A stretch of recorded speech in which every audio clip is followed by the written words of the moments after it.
ختم ہے فصل تمام، بول رہی ہے زینب، ختم ہے فصل کماں، بول رہی ہے زینب، ختم ہے فصل کماں، بول رہی ہے زینب، کون بولے گا جہاں،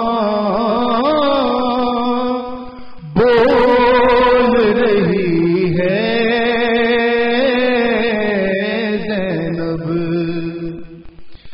تیر و شمشیر و سنا ہو کے ستم کے لشکر،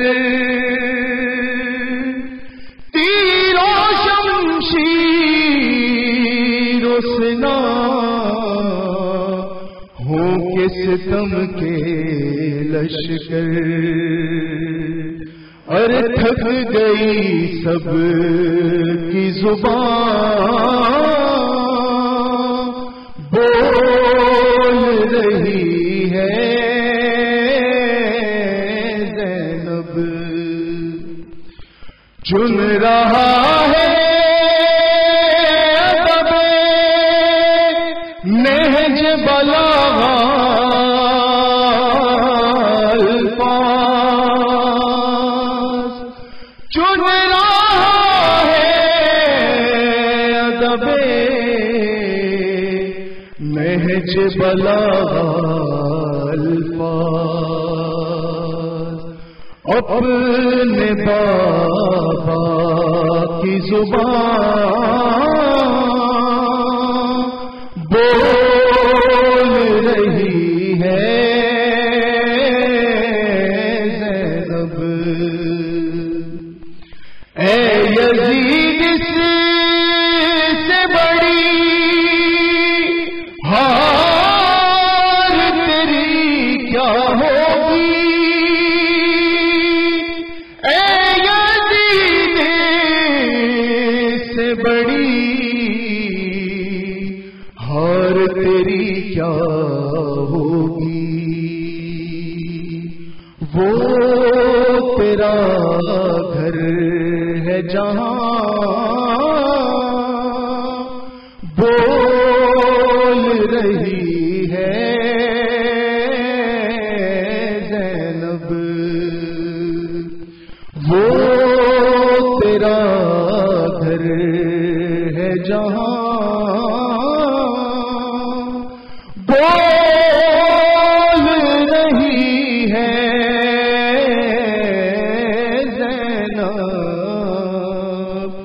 ختم ہے فصل کماں، بول رہی ہے زینب، درود بھیجو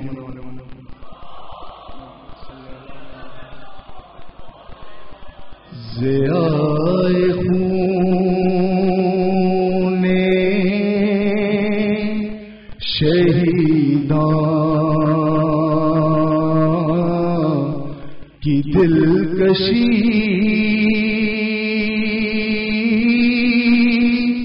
زینب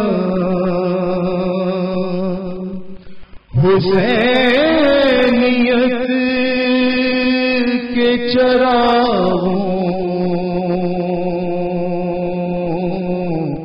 کی روشنی، زینب کیا وہ راہوں میں برتا کلمہ گویوں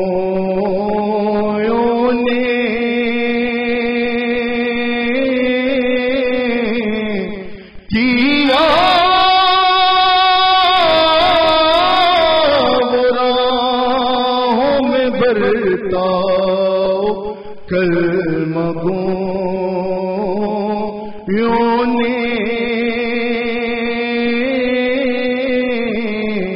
کہ جیسے تھی نانواسی رسول کی زینب لہو میں بھیگی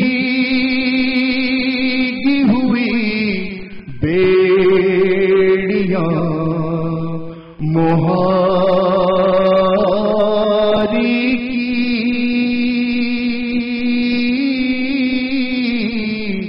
سفر میں تھام کے دل دیکھتی رہی زینب نہ سیل اشک رکا زندگی تمام ہوئی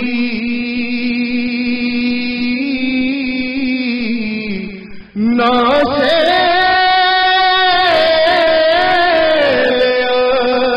اشک رکا زندگی تمام ہوئی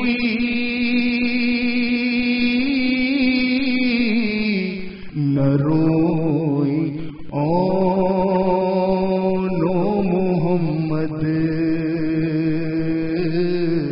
کو پر کبھی زینب حسینیت کے چراغوں کی روشنی زینب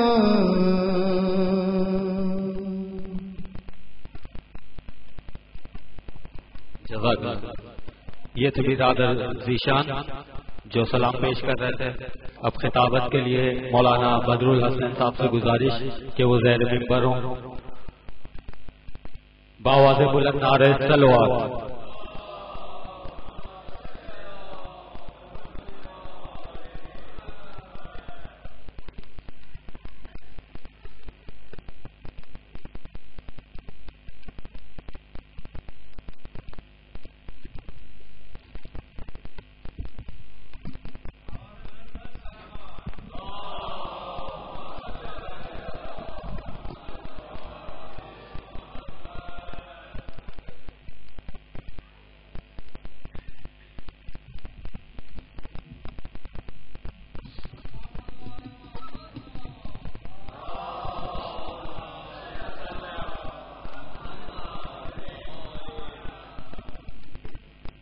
رحم اللہ من قرأ الفاتحہ.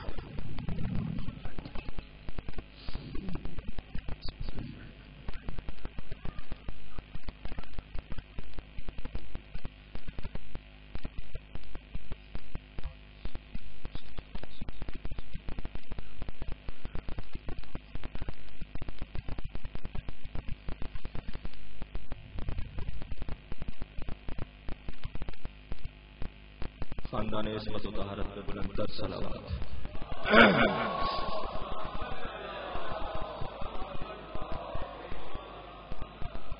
ما شاء اللہ لا قوة الا باللہ العلی العظیم.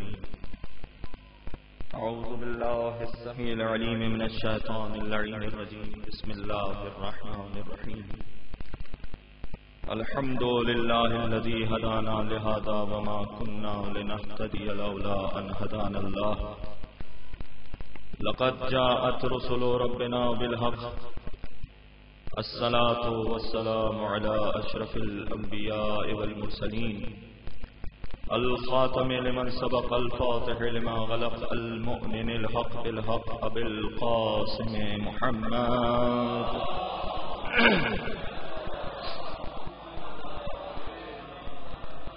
والصلاة والسلام على أهل بيت النبوة ومعدن الرسالة الذين هم أذهب الله عنهم الرجس وطهرهم تطهيرا.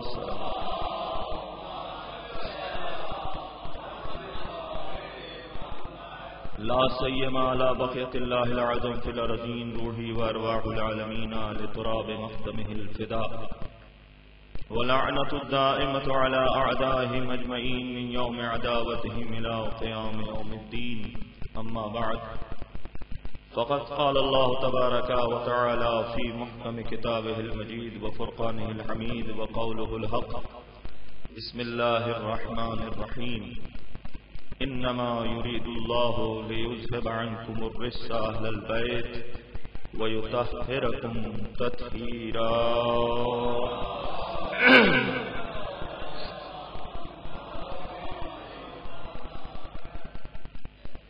ارباب اعضاء، اس سے پہلے کہ آئے مبارکہ کے ذیل میں عرائض پیش کیے جائیں، ایک مرتبہ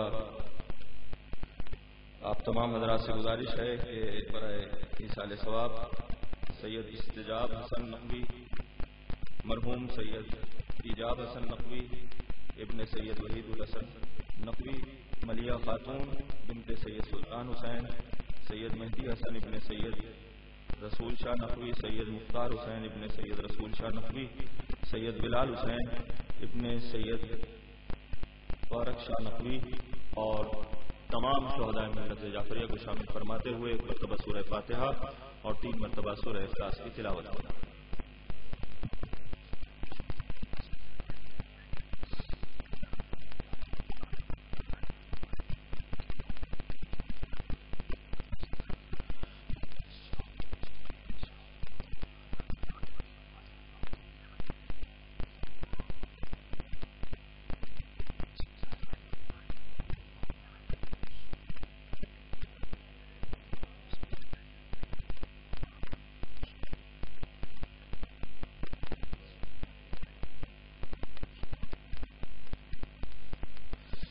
ایک بار بلند آواز سے صلوات پڑھ کر عظمت محمد وآل محمد علیہ السلام کا مدح.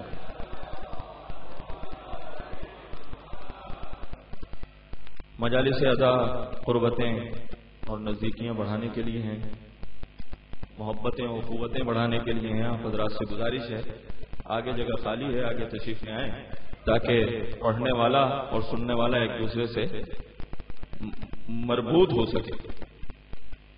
صلوات پڑھیں محمد وآل محمد.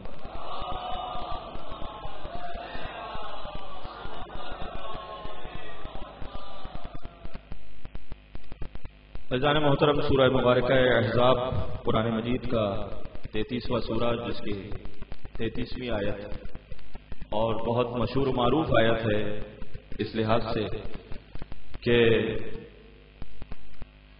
کم سے کم ہفتے میں ایک مرتبہ ہر بندہ مومن یا اپنے گھر پہ یا مسجد میں یا جس مقام پر بھی ہوتا ہے وہ اس آیہ مبارکہ کی تلاوت کا شرف ضرور حاصل کرتا ہے. اور شاید یہ خداوند عالم کا انتظام ہے کہ جس نے اس کے ذکر کو قائم رکھا ہے، اس نے ان ہستیوں کے ذکر کو قائم رکھنے کے لیے ہی ایک مخلوق کو خلق کیا ہے تاکہ وہ ان ہستیوں کا نام لیتے رہیں، ذکر کرتے رہیں اور برکتیں اور فیوزات حاصل کرتے رہیں. صلوات پڑھیں محمد وآل محمد.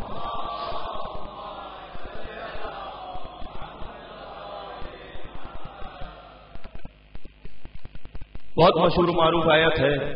اپنے گھر کے افتتاح کے وقت، اپنے کاروبار کے افتتاح کے وقت، اپنے گھر میں کسی باعث سے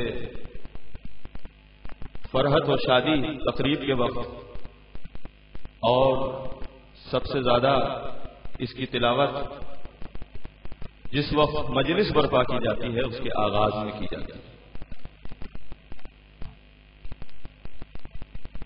اور ظاہر ہے کہ اتنا مانوس ہے کانوں سے کہ اس کے بہت زیادہ ترجمے کی ضرورت بھی محسوس نہیں ہوتی، لیکن اسباب ثواب اس کا ترجمہ عرض کر رہا ہوں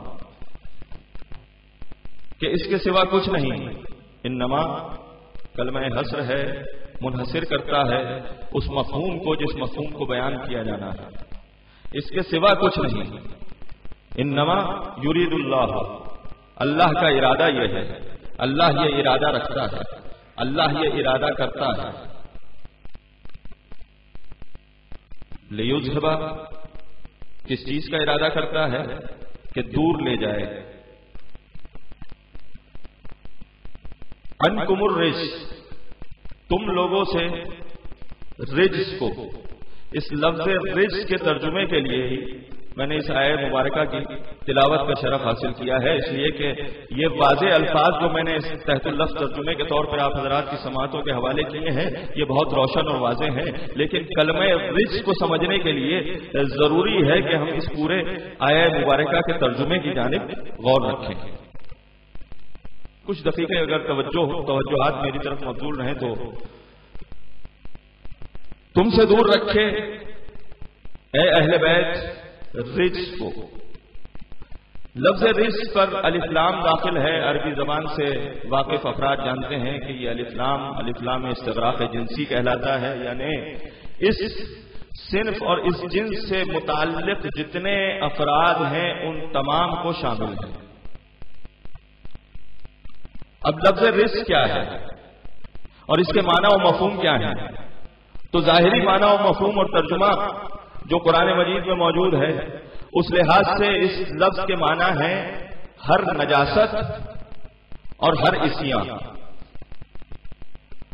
اور عصیاں کا مقدمہ ہوتا ہے کوئی نہ کوئی نقص یا برائی۔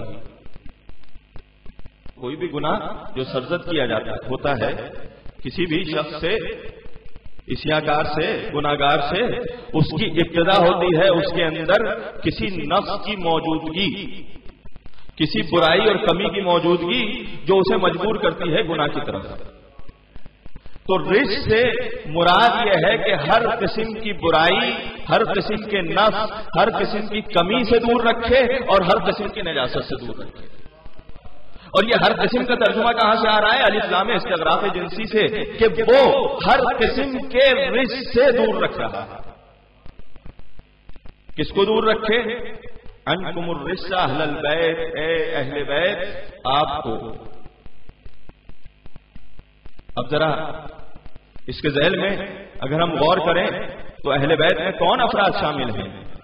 یہ شان نزول ہم ہمیشہ پڑھتے ہیں اور اس میں اس قدر و قیمت و منزلت کا بھی اندازہ ہوتا ہے جو اہل بیت علیہم السلام کی شان مقدسہ عالیہ کے ساتھ، جس کا اندازہ کرنا انتہائی مشکل ہے، اس کا بھی اندازہ ہوتا ہے۔ اہل بیت آپ سے رجس کو دور رکھے۔ شان نزول کیا ہے؟ جناب ختمی مرتبہ تشریف لائے جناب سیدہ کونین کے گھر پر اور آنے کے بعد اپنے ذوق بدنی کا اظہار کیا اور ایک چادر طلب فرمائی۔ وہ چادر، یہ حدیث قصہ کا ترجمہ ہے، جو ابتدائی کلمات ہیں اس کا ترجمہ آپ حضرات کے سامنے پیش کر رہا ہوں کہ وہ چادر حاصل کی اور وہ چادر اپنے جسم اثر پر اوڑھ کر لیٹ گئے۔ اب ایک کوئی اور کھڑا تھا وہاں پر جو یہ منظر دیکھ رہا تھا، اس نے سوال کیا اس سارے واقعے کے بعد کہ جو حدیث قصہ کے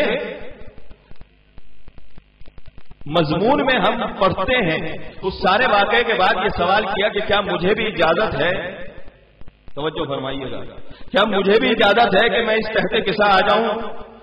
کہا کہ ہاں تم ہمارے لیے قابل احترام ہو بحیثیت زوجہ کے، بحیثیت اہلیہ کے، لیکن تم جس مقام پر ہو وہیں بہتر ہو۔ معلوم ہوا کہ کچھ ہستیاں ایسی ہیں جو داخل ہو سکتی ہیں اس قصہ کے اندر، اور کچھ ہستیاں باوجود گھر والے ہونے کے اس اہل بیت کے دائرے میں داخل نہیں ہو سکتی، اس لیے کہ طہارت کی، عصمت کی تصدیق ہونے والی ہے، اور عصمت کی تصدیق انہی ہستیوں کے لیے ہوگی جو یا رسالت کا ٹکڑا ہوں گے یا رسالت سے ہی جز قرار پائیں گے۔ فاطمہ تو بیضا تم منی، فاطمہ میرا ٹکڑا ہے، حسین و منی وانا من الحسین، حسین مجھ سے ہے اور میں حسین سے ہوں، علی انا ولی من نور واحد، میں اور علی ایک ہی نور کا دو ٹکڑا ہے. یہ بات ثابت کر رہی ہے جناب ختم مرتبت کی زبان مقدسہ سے کہ وہ ہستیاں جو کہتے قصہ جمع ہو چکی ہیں، ان ہستیوں کے علاوہ کسی اور کی گنجائش یہاں پر نہیں ہے. اور یہی سبب ہے کہ ان ہستیوں کی قدر و منزلت کو سمجھانے کے لیے ہم جیسے مادی انسان کو جو مادی نگاہ بھی رکھتا ہے، مادی سوچ بھی رکھتا ہے، اس طریقے سے تعارف کروایا ہے کہ انی ما خلقت سماء مبنیۃ ولا ارضا مدحیۃ ولا قمرا منیرا ولا شمسا مضیۃ ولا فلکا یدور ولا بحرا یجری ولا فلکا یسری. یہ کچھ بھی نہ ہوگا، نہ آسمان ہوگا، نہ زمین ہوگی، نہ دریا ہوتے، نہ سمندر ہوتے، نہ یہ کرۂ ارض ہوتا، نہ یہ بہتے ہوئے دریا ہوتے، نہ یہ چمکتا ہوا سورج ہوتا، نہ یہ چمکتا ہوا چاند ہوتا. اگر یہ نہ ہوتے، اگر یہ نہ ہوتے.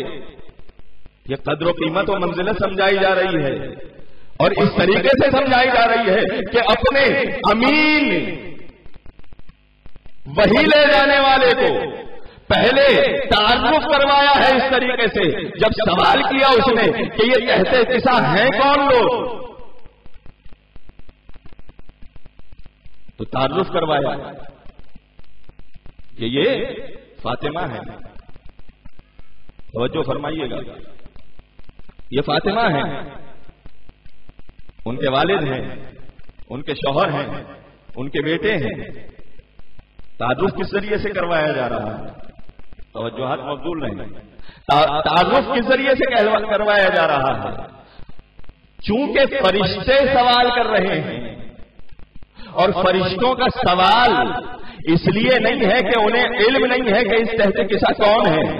سوال اس لیے ہے کہ بتلایا جائے دنیا والوں کو کہ نبی چونکہ معصوم ہے، بے اولاد نہیں ہو سکتا. اس کی اولاد ایسی ہوگی جو اپنے باپ کے لیے بھی تعارف ہوگی، اپنے شوہر کے لیے بھی تعارف ہوگی، اپنے بیٹوں کے لیے بھی تعارف ہوگی. فرشتے جانتے ہیں. صلوات پڑھیں محمد والے محمد والے.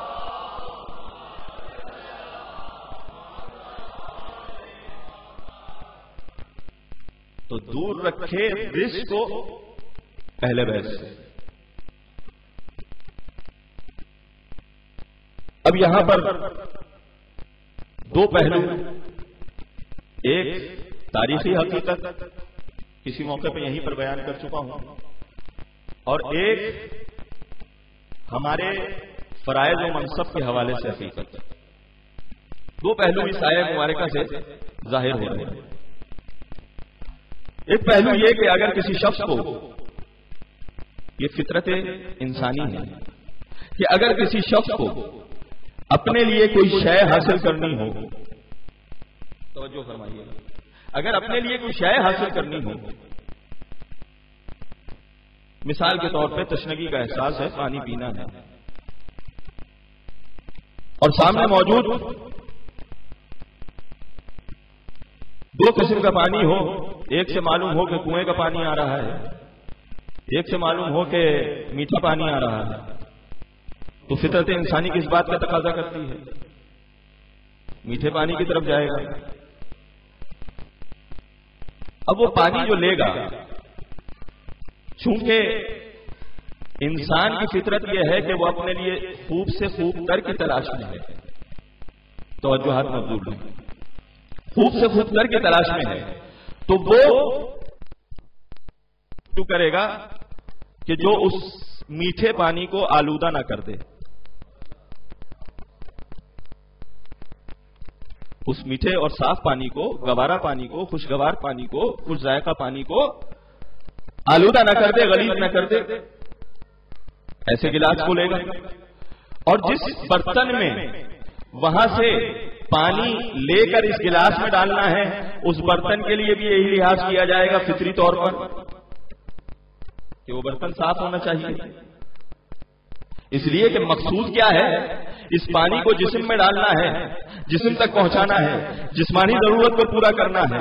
اور خیال اس بات کا رکھا جا رہا ہے فطری طور پر کہ اس پانی کو اتنا پاک صاف ہونا چاہیے، اتنا نظیف ہونا چاہیے کہ ضرر جسمی کا باعث نہ بنے، توجہات رہیں، ضرر جسمی کا باعث نہ بنے، لہذا اس برتن کو بھی پاک ہونا چاہیے، صاف ہونا چاہیے ظاہری طور پر، اور جس ٹنکی میں وہ پانی موجود ہے اس ٹنکی کو بھی صاف ہونا چاہیے۔ تو انسان جو اپنی خلقت میں عقلی استعمال کے لحاظ سے مکمل نہیں ہے، یعنی اپنی عقل کو کل کا کل استعمال نہیں کر سکتا، وہ بھی فطرت کی ہدایت کے مطابق عمل کرتا ہے، اور اسی کے مطابق عمل کرتے ہوئے ایسے نظیف برتن کا انتخاب کرتا ہے جس میں وہ خوشگوار پانی خراب نہ ہو جائے، ایسے ظرف کا انتخاب کرتا ہے جس جگ میں وہ پانی آنے کے بعد آلودہ نہ ہو جائے، اس ٹنکی کا انتخاب کرتا ہے جس ٹنکی میں جو پانی ٹھہرا ہوا ہے وہ آلودہ نہ ہو۔ جب انسان اپنی تمام تر نواقص اور کمیوں کے باوجود فطرت کی اس ہدایت پر عمل کرتا ہے تو جو خالق فطرت ہے، جو خالق فطرت ہے، کیا وہ ہدایت بشری کے لیے جو کائنات کی سب سے بڑی نعمت ہے، کسی ایسے وجود کو مخصوص کر دے گا کہ جس میں کسی نقص اور شائبے کی گنجائش ہو؟ ہرگز ایسا نہیں ہے۔ اسی لیے رب العزت نے لازمی یہ جانا ہے کہ اس آیہ مبارکہ کے ذریعے سے ان ہستیوں کا تعارف کروا دیا جائے کہ ان میں کسی قسم کے نقص و کمی کی گنجائش نہیں ہے، اور جب نقص و کمی کی بات آتی ہے تو بندگی کامیابی اور فلاح کا نام ہے، اور بندگی سے گریز کرنا یعنی نافرمانی کرنا، عصیاں کرنا، گناہ کرنا، یہ بندگی سے نکال دیتا ہے، معصیت میں ڈال دیتا ہے۔ علم کمال کا نام ہے، جہل کمی کا نام ہے۔ علم کمال کا نام ہے، جہل کمی کا نام ہے۔ ایمان سعادت کا نام ہے، کمال کا نام ہے۔ فلاح پانے والے کے لیے مومن کہا جاتا ہے۔ توجہات مقبول رہیں، بے شمار آیات ہیں قرآن مجید کی جو مومن کو مخاطب کر کے یہ کہہ رہی ہے کہ اگر تم ایمان والے ہو تو عمل صالح اختیار کرو، یہ تمہارے لیے فلاح کا باعث ہوگا، یعنی فلاح کمال ہے۔ توجہات مقبول رہیں، فلاح کمال ہے، ایمان کمال ہے۔ ایمان انسان کے انسانیت کے لیے اور مومن کے لیے درجہ کمال کی حیثیت رکھتا ہے، تو پھر اس کے مقابلے میں شرک، توجہات مقبول رہیں، یہ ناقص ہے، یہ کمی ہے، یہ برائی ہے، یہ عصیاں ہے۔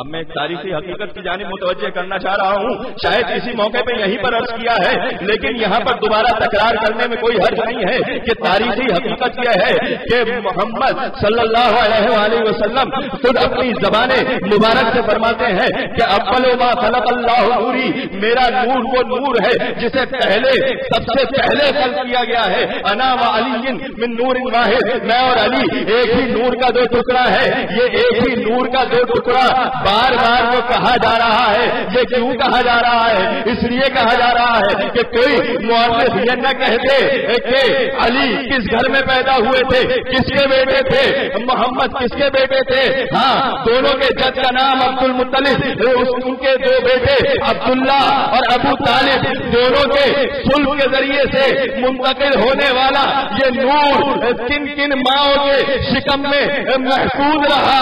وہ تمام درد، وہ تمام قابل انتقال اشیاء، وہ تمام قابل انتقال صلح، وہ تمام کے تمام اس نور کو حمل کر رہے ہیں، اور اس نور کے لیے رب العزت کہہ چکا ہے انما یرید اللہ لیذھب عنکم الرجس اہل البیت لیطہرکم تطہیرا۔ یہ پاک و پاکیزہ ہے، یہ چاہے نور ہو چاہے جسم کی حالت میں ہو، یہ چاہے نور ہو چاہے جسم کی حالت میں ہو، یہ نور جہاں جہاں منتقل ہوتا رہے گا اس درد کو وہ خالق فطرت یقیناً پاک رکھے گا، یقیناً باکمال بنائے گا، ایمان سے مزین کرے گا، شرک سے دور رکھے گا۔ اس بات کا احتمال ہی نہیں ہے کہ وہ نور جو منتقل ہو رہا ہے، جن ضربوں میں منتقل ہو رہا ہے، جن ذریعوں سے منتقل ہو رہا ہے، وہاں پر کہیں پر شرک کا شائبہ بھی ہو، یہاں پر ہمیں پریشان ہونے کی ضرورت نہیں ہے کہ ابو طالب مومن تھے یا نہیں تھے، خود خداوند عالم کا یہ ظلم منتقل کرنا ثابت کر رہا ہے کہ یہ نور محفوظ ہے، ارادہ رب العزت کا ہے، رب العزت کی ذات قدیم ہے، ارادہ اس وقت سے ہے جب سے یہ نور خلق کیا گیا۔ یہ نور جب سے خلق کیا گیا اس وقت سے ارادہ ہے، اب جہاں جہاں منتقل ہوتا رہے گا، طہارت وہاں پر پہلے سے موجود ہوگی، کمال وہاں پر پہلے سے موجود ہوگا، اور جہاں جہاں تک جائے گا، توجہات مبذول رہے ہیں، ایک عقیدہ ہمارا شفاعت کی ہے نا، ارادہ رب العزت کا ہے، اور یہ تو وہ ہے کہ وما تشاءون الا ان یشاء اللہ، یہ تو وہ کچھ کرتے ہی نہیں مگر یہ کہ جو اللہ چاہے۔ دو نقطوں کی جانب متوجہ کرنا چاہ رہا ہوں عمومی ذہنوں کو، اس لیے کہ بسا اوقات کچھ واقعات کو پڑھا جاتا ہے بہت پوری ذمہ داری سے، اور ممبر کے حق کو ادا کرنے کے لیے یہ جملے ادا کرنا کہ بسا اوقات کچھ واقعات کو پڑھا جاتا ہے لیکن اس جانب متوجہ نہیں ہوتے کہ اصل میں حقیقت کیا ہے واقعات کی، یہ ہستیاں کون ہیں جو تحت کساں ہیں؟ جناب ختمی مرتبہ، ان کی شہزادی، ان کے داماد، اور داماد سے پہلے ان کے چچا داد، ان کے نواسے، ایک واقعہ بہت زور و شور سے پڑھا جاتا ہے کہ ایک راہب کے یہاں اولاد نہیں ہو رہی تھی، اس نے خدا سے دعا کی، قبول نہیں ہوئی، جناب ختمی مرتبت کے پاس آیا۔ بہت مختصر کر رہا ہوں تاکہ اس نقطے کی جانب ذہنوں کو متوجہ کر دیں کہ ہم کہاں کہاں کبھی کبھی کتنے بڑے بہت تہذیب کے ساتھ لفظ استعمال کرنا چاہ رہا ہوں، اس لیے تھوڑا سا سکوت اختیار کیا ہے، کبھی کبھی کتنے بڑے مسئلے کا گرفتار ہو جاتے ہیں کہ نہ نکلتے بنتا ہے نہ رہتے بنتا ہے۔ اللہ سے مانگا اس نے نہیں دیا، رسول سے مانگا انہوں نے نہیں دیا، بہت زور و شور سے پڑھتے ہیں، اور حسین کے پاس گئے تو انہوں نے کہا کہ ایک دیا، دو دیا، تین دیے، چار دیے، یہاں تک کہ 7 دیے۔ یہ واقعہ پڑھا جاتا ہے، اس کو جس طریقے سے پڑھا جاتا ہے یہ نقطہ بہت اہم ہے۔ میں بہت ہاتھ جوڑ کے اپنے سننے والوں سے یہ عرض کر رہا ہوں کہ ہمیں بہت محتاط ہو کے فضائل میں بھی بہت محتاط ہو کے سننا پڑتا ہے اور سوچنا پڑتا ہے۔ بڑے زور و شور سے یہ پڑھا جاتا ہے اور کہا جاتا ہے، اور اس کی وجہ اور علتیں سب کو معلوم ہیں، اس کو بیان کرنے کی ضرورت نہیں ہے، لیکن اس نقطے کی جانب توجہ نہیں ہے کہ وما تشاؤون الا ان یشاء اللہ، یہ چاہتے ہی نہیں ہیں مگر یہ کہ جو اللہ چاہے۔ اس کا مطلب یہ ہے کہ حسین وہ ذات ہے جس کو رب العزت نے اس موقع پہ اس طریقے سے پہچانوایا ہے، توجہ فرمائیے گا، اس طریقے سے پہچانوایا ہے کہ دعا کرنے والا اس کی بارگاہ میں دعا کرے گا، لیکن رب العزت کی مشیت یہ ہے کہ یہ دعا اس طریقے سے سیدھی قبول ہونے والی نہیں ہے، اس طریقے سے سیدھی قبول ہونے والی نہیں ہے، نہیں، اس کو کہیں اور جانا پڑے گا، اس وسیلے کی جانب جس وسیلے کو خود رب العزت نے قرار دیا ہے بنی نوع انسان کی ہدایت کے لیے اور اس پہنچی ہوئی ہدایت کی حفاظت کے لیے، جملے کی جانب غور کیجیے گا. اس ہدایت کے لیے جس وسیلے کو معین کیا ہے اس کی جانب جانا پڑے گا. اگر اس نے بھی مشیت الہی کو دیکھتے ہوئے اپنے محافظ شریعت کو پہچانوانے کا قصد کر لیا ہے تو پھر اس وسیلے کی جانب جانا پڑے گا. جو دین کی حفاظت کرنے والا ہے، جو دین کو باقی رکھنے والا ہے، جو دین کے تمام عنوانات کا محافظ ہے، جو دین کے تمام شعائر کا محافظ ہے، جو دین کے تمام آئین و قوانین کا محافظ ہے، تو اس طرح کہہ دینا مناسب نہیں ہے کہ اللہ نہیں دیتا میں دیتا ہوں. ایسا ہرگز نہیں ہے. مشیت الہی ہے کہ وما تشاؤون الا ان یشاء اللہ. اور اسی آیہ مبارکہ کی ذہن میں یہ بات واضح ہو رہی ہے کہ ہر قسم کا نقص، ہر قسم کی کمی ان سے دور ہے. اور جب ان سے دور ہے وما تشاؤون الا ان یشاء اللہ تو یہ بھی دور رہتے ہیں. توجہ فرمائیے گا، یہ بھی دور رہتے ہیں. ایسا ہرگز نہیں ہے کہ ایک طرفہ معاملہ ہے، نہیں، دو طرفہ معاملہ ہے. ادھر اللہ کا ارادہ ہے کہ ان سے دور رکھے، ادھر اللہ کے ارادے کو یہ پہچانتے ہیں وما تشاؤون الا ان یشاء اللہ. یہ اس کے سوا کچھ نہیں کرتے جو اللہ چاہتا ہے.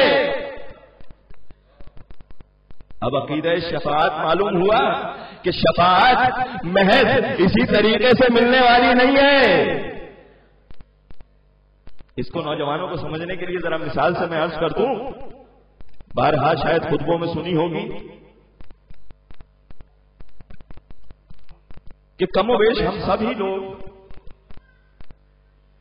عالم تحصیل سے گزر کر آئے ہیں. اسکول، مدرسہ، کالج، یونیورسٹی، بڑے لیول کے مدارس. ایک سال کی تعلیم کے بعد ایک وقت معین آتا ہے جس پر امتحان لیا جاتا ہے، اور وہ طالب علم کا اس سارے سال کی محنت کا اور نتیجے کا اور اس کی کامیابی کا اعلان ہوتا ہے اگر وہ کامیاب ہو جائے. ایک طالب علم جس نے سارے سال علم حاصل کیا، سارے سال اسکول اور کالج کنٹینیو جاتا رہا، روز امتحان آیا، کسی عارضی وجہ سے بیماری لاحق ہو گئی، سفر درپیش آ گیا، کوئی اور وجہ ہو گئی، وہ امتحان کی تیاری اس طریقے سے نہیں کر سکا جیسے کرنی چاہیے تھی، اور وہ امتحان میں شریک ہوا. اب شریک ہونے کے بعد اس نے پرچے سوالات آنے کے بعد سوالات حل کرنا شروع کیے، مگر چونکہ تیاری مکمل نہیں ہے اس لیے وہ مکمل حل نہیں کر سکا. تو جو ہے تھک تو نہیں رہے آپ حضرات؟ صلوات پڑھیں محمد والے محمد.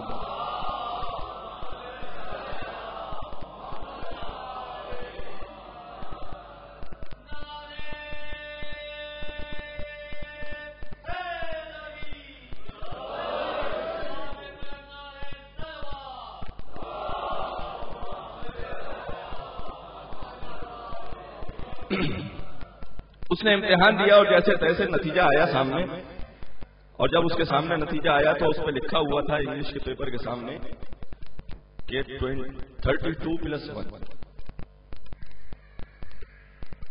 یہ نمبر جو اسے +1 کی صورت میں ملا ہے یہ کیا ہے؟ یہ ہے گریس مارک. ایک یا دو نمبر دے دیے جاتے ہیں. کب دیے جاتے ہیں؟ کیا پرچہ کورا دے کے آئے گا تب دے دیں گے، یا اس سے کوئی فائدہ ہونے والا ہے؟ توجہات مقبول نہیں. گیا کمرے امتحان میں، سامنے پرچہ آیا، سوالات دیکھے، کوئی بھی سوال جو ہے قابل حل نہیں ہے، اسی طرح سے کاپی دے کے آ گیا. تو کیا نتیجے میں استاد کو یہ اختیار ہے کہ وہ اس کو 33 نمبر دے دے؟ قانونی امتحان کیا ہے؟ قانونی امتحان یہ ہے کہ گریس مارک اس وقت دیے جاتے ہیں جب پورے سال کے محنت کا کچھ نہ کچھ عکس اس کے پرچے پر موجود ہو. توجہات مقبول ہیں.